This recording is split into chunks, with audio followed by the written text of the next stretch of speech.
À Évry, une entreprise innovante porte un nom évocateur, Insect. Son créneau, l'élevage d'insectes, plus précisément le Tenebrio molitor, ou ver de farine, et leur transformation en ingrédients de haute qualité pour les animaux de compagnie et d'élevage. À plus long terme, Insect pourrait orienter ses produits vers la chimie verte et la nutrition humaine. Si l'entreprise vient d'ouvrir une unité de production de Tenebrio dans le Jura, sa recherche et développement est implantée au Génopôle, où nous reçoit Antoine Hubert, son président et cofondateur. À Insect, on propose un produit principal qui est une protéine. Une protéine, c'est une poudre qui est donc donnée à manger à des animaux sous forme de granulés. Ce produit est donc obtenu par la transformation d'une petite larve, un petit coléoptère, un petit scarabée qui s'appelle le Tenebrio molitor. À Insect, en fait, on a deux activités. On les élève, on est donc des éleveurs d'insectes, et on transforme ces larves à un moment donné, quand elles sont suffisamment matures, qu'elles ont bien grandi, en cette protéine, donc riche, nutritive, à destination en premier lieu des saumons, des truites, les crevettes, donc plutôt l'aquaculture, et à plus long terme, les poulets et les porcs.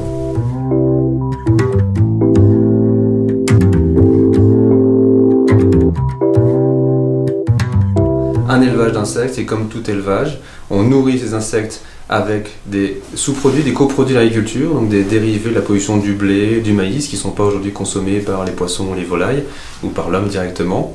Donc les insectes vont valoriser ces matières, donc ils vont grandir, ils vont manger ces matières-là.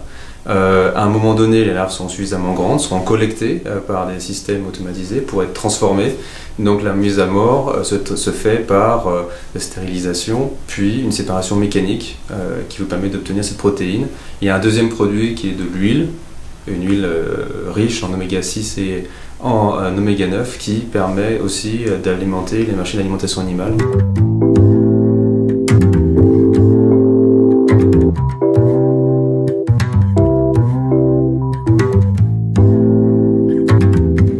La filière de production d'insectes à destination de l'alimentation animale aujourd'hui n'existe pas. Il n'y a pas de produits sur le marché mondial.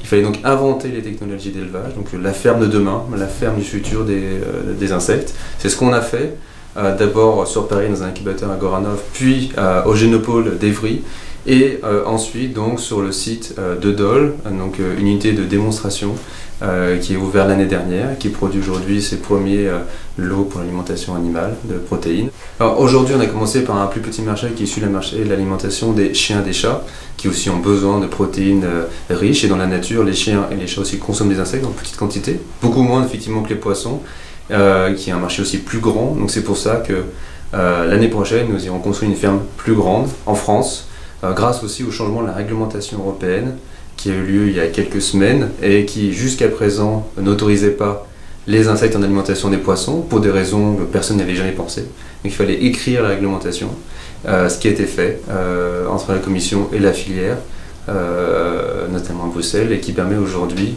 d'avoir ce feu vert et donc de déclencher des investissements nécessaires effectivement pour répondre aux besoins de ces marchés.